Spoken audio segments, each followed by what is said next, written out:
Papa Pepper, giving away like 1,000 free trees. Alright guys, Papa Pepper here, and this is just kind of part of what happens often in my life. I'm not sure how many of you guys do this, but when you kind of take things to extremes, you bite off more than you can chew, you realize in the end, I'm only one man, I can only do so much. But it would have been so good. Okay, like I said before, I'm dealing with putting in the garden, putting a house on our land, and taking care of the animals, getting the perimeter fence, and doing all that too. There's a lot that goes into each and every one of those things. If I just had one to work on at a time, it'd be different. So I found this place. I'm going to let you guys in on a really good secret here. Or maybe it's public knowledge to some people. But in Missouri, in Licking, Missouri, there is the George O. White Conservation Nursery. That's where I got these trees. I'm going 1, 2, 3, 4, 5, 6, 7, 8, 9, 10. There's a couple more still in the cooler. So what we got is over 1,000 trees here. And I paid 32 cents each for those trees. So I've got things like wild plums, redbuds, pawpaws, American beautyberry, red mulberry, persimmon, blackberry. I don't know why I bought blackberry, guys. White pine and Osage orange. And when you buy in bulk, which is considered 100, they'll charge you 32 bucks. $32 for 100 trees. That's 32 cents a piece, guys. That is insane. That is crazy. Last year I bought some witch hazel there. I can head about an hour away and I can go to a nursery and you can see about a 3 or 4 year old witch hazel plant on sale for $89. Contemplate that for a minute. Nurseries selling 3 or 4 year old plants for $89 that you could buy yourself for 32 cents each. Do you think there's room to move into a pre-existing market? Okay, consider that for a moment. Or even redbuds. You see a 3 or 4 year old tree of those? I mean, same thing. It's 30 bucks. It's 40 bucks. You can buy them for 32 cents each, guys. George O. White. Okay, George O. White Conservation Nursery, Licking, Missouri. Look it up. Buy them. I always pick mine up in person because I like heading there, but I think they'll mail them to you too. That's a crazy deal. So what happens is you spend 32 bucks quite a few times. Now, I already got all sorts of special fruit trees and dwarf trees and other things anyway. But I want to get a lot of this in on my land. But it's more than I'm going to be able to handle. So I'm going to be sharing it with some people. I'm heading to a gathering tomorrow.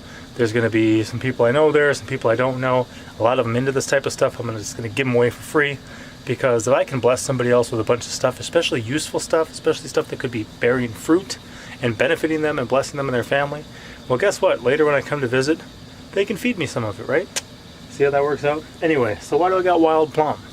Wild plum is a great rootstock for a lot of plums, and a lot of those in that category. I mean, you can potentially graft things like nectarines, apricots, peaches, other plums, almonds sometimes, depending on, there's different things you can graft onto that. You can use that as a rootstock. So if you've got your own scions, you can take your own cuttings, you can graft into that and have a lot of different stuff.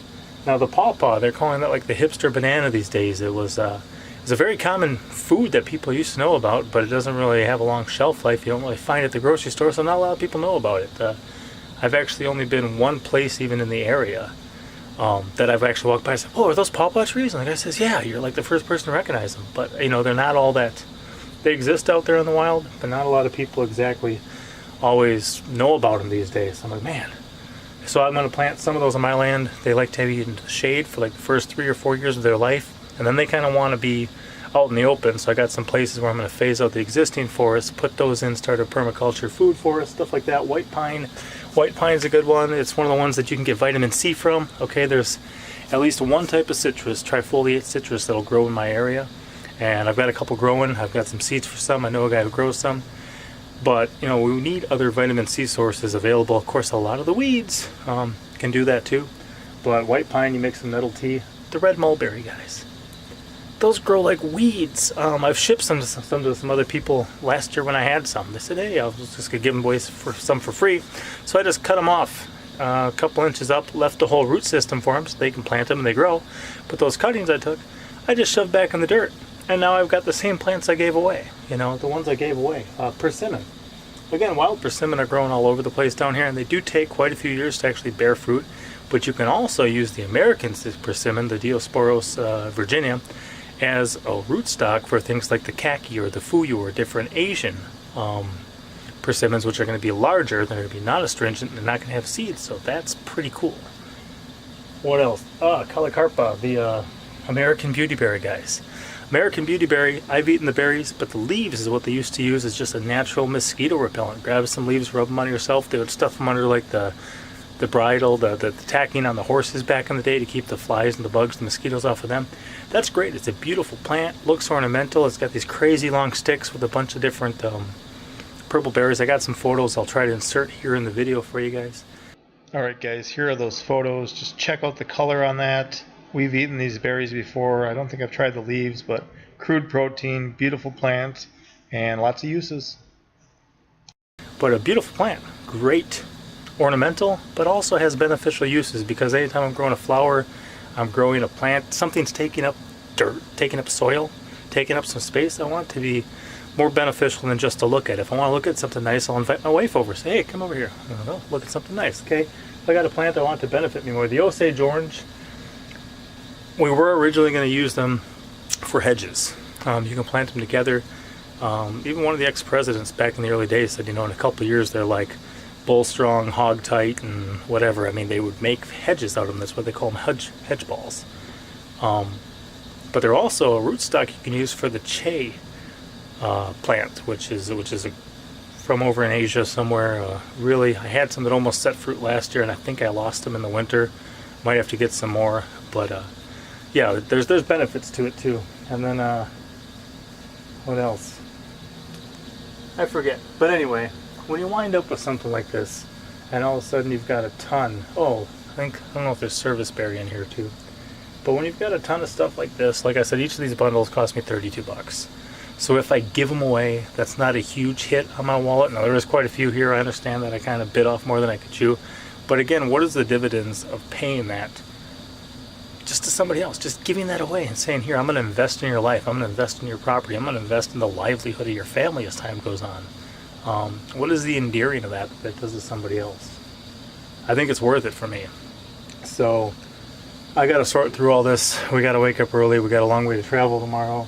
Like I said, a lot of this I'm just bringing up. I'm keeping back a couple. Oh, the redbud, right? Alright guys, here's just some quick photos of the redbud tree. The whole tree goes into bloom before any leaves come. Good source of pollen, good source of food. You can find them all over here in the spring.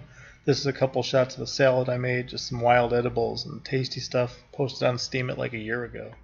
Redbud, guys, okay? That is a crazy cool, again, ornamental. People like it, but you can eat the flowers, which look nice on a salad, stuff like that, little pink guys. You can supposedly eat the young tender pods too. People stir fry them and stuff like that. But again, then they fix nitrogen in the soil. So if you're planting a fruit tree and you plant 3 or 4 of those around it in the near area, and then after a couple of years you remove the red buds, cut them down, you're helping out that fruit tree and giving it a good boost, because fruit trees like nitrogen, all that stuff. So you can use them in some different, permaculture plantings, some type of different ways of looking at things, and really being able to use different plants and animals in beneficial ways as they coexist in the ecosystem and make it work for you. So I've got my work cut out for me. Got a lot of these to give away. Just wanted to do a quick video about it. Mention the George O. White Conservation Nursery in Licking, Missouri to all of you.